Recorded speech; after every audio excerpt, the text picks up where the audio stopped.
Creepers!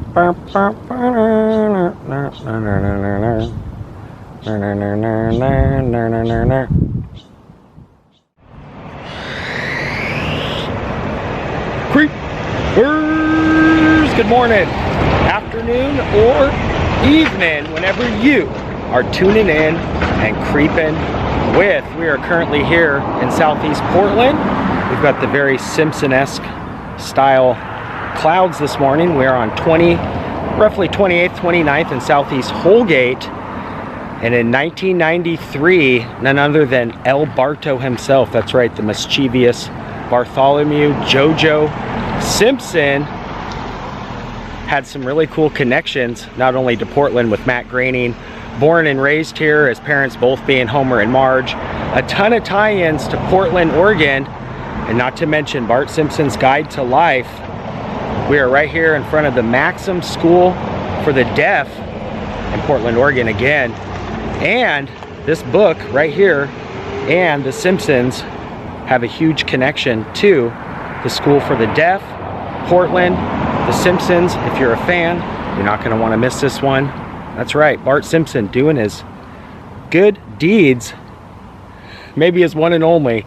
Stay tuned, especially if you're a fan of The Simpsons. You're not going to want to miss this one.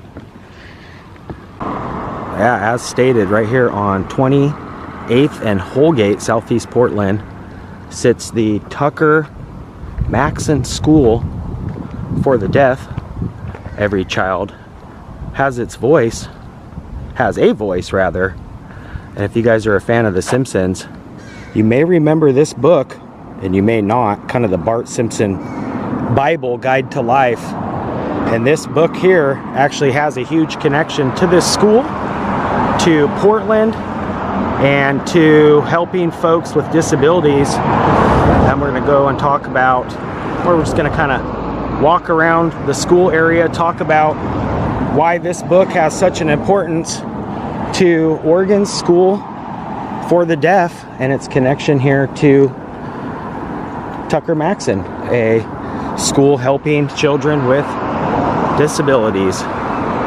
Yeah, back in 1993, Bart Simpson released the Guide to Life book, which is kind of his take on everything about life, including ironic things, laws, Bart's would and wouldn't do's.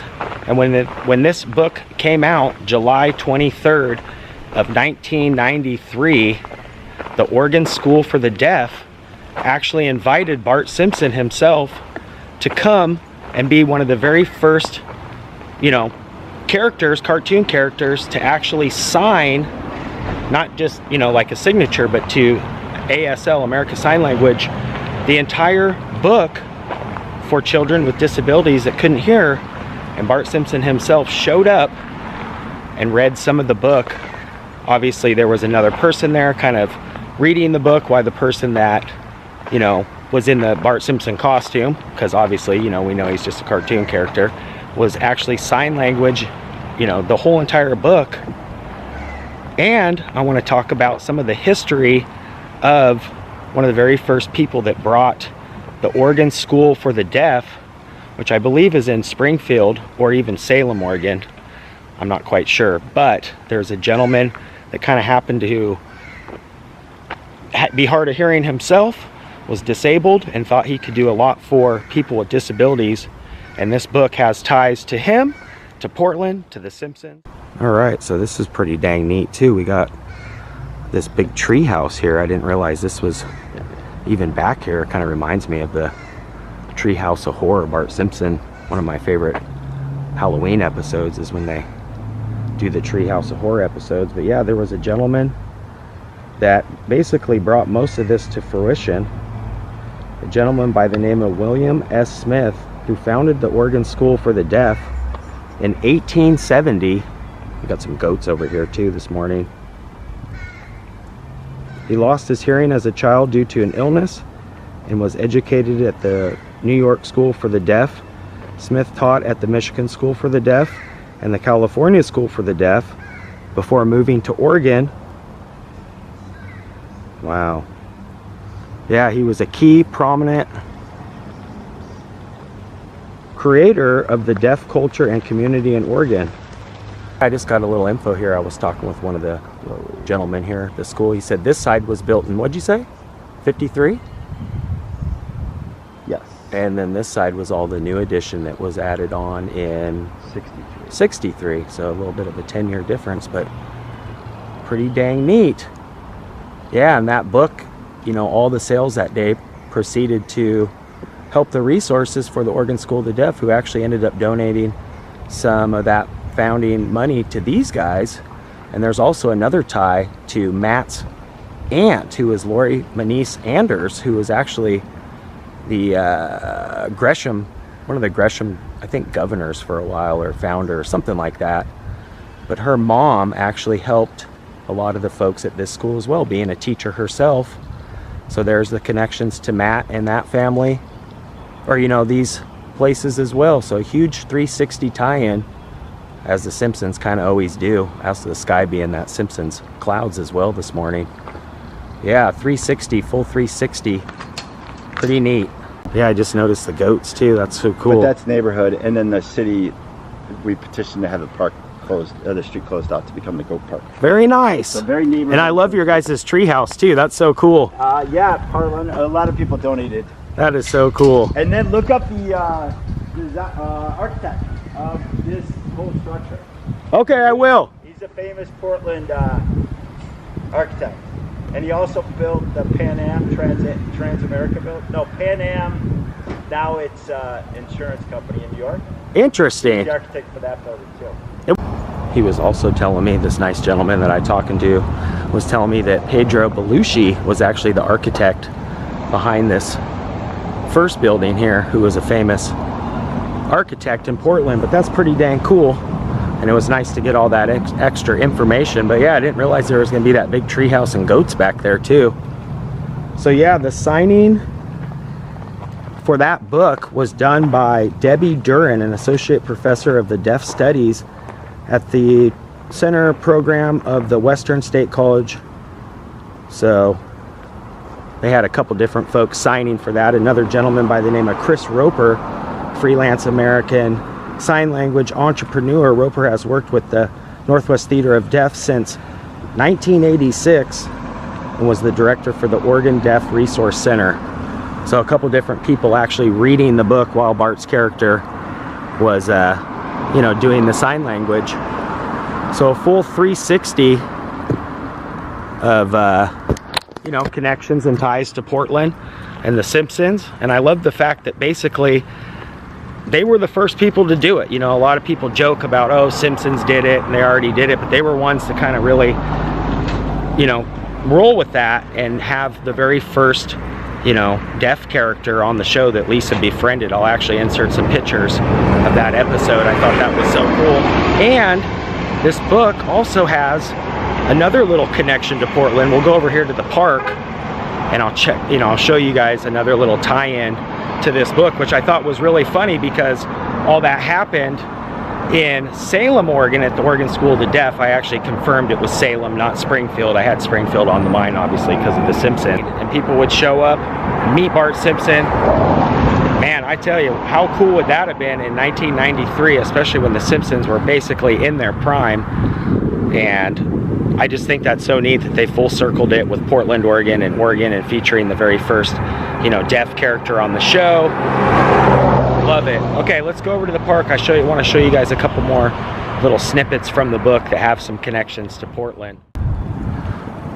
Getting here to the park real quick. Just a few blocks up from Tucker Maxon. Got this picnic table here real quick. I'm going to post up and show you guys something in the book that I thought was definitely interesting. Another connection to the book and Portland. If I can get it out of my pack here. All right, so we got Bart Simpson's Guide to Life. Like I said, was read and signed that day, July 23rd of 93. I had the page. Oh, look at that. I opened right to it. Well, I had it bookmarked, but it kind of open to it anyway. So here we have Real Land, or Real Laws of the Land Man, and I marked the page here with the Butterfinger. they've got all these wacky laws that, you know, Bart's gonna try and break. But I am proud of old Bartholomew El Barto, because all that sign language was for a good cause. But check this out. They actually have featured Oregon twice in this book. Once for Portland, Oregon. You can get busted for taking a bath without wearing suitable clothing. So definitely some wacky laws. And also check this out. We got Bart here juggling. Hood River, Oregon. The police won't let you juggle without a juggling license, man. So yeah, a bunch of wacky laws. And just kind of Bart's take and guide on life. Pretty dang cool. Here's a connection too. Check this out. What the hands are saying. Fingers drumming season excessively. Your actions are beginning to irritate me just a teeny bit. Fingers massaging the temples. I'm afraid that your youthful embrace is getting to the better of me. So not really technical sign language, but I think people can, you really wouldn't have to know sign language to get some of these. But yeah, the whole body language, different things Bart's afraid of, just a lot of different information in here. Hilarious. Yeah, that's gonna do it from Southeast Portland. Bart Simpson's Guide to Life, the tie-in to Portland, to Oregon, Oregon School of the Deaf, The Simpsons, Matt Groening. Pretty dang cool. Not to mention the other little snippets in the book kind of pertaining to today's video. Gotta love Bart. He's definitely caused a lot of trouble, but he does do good things once in a while. Including signing for some kids with disabilities. I love you guys so much. You guys got to check out Bart Simpson's Guide to Life, kind of the Bible for Bart Simpson's fans.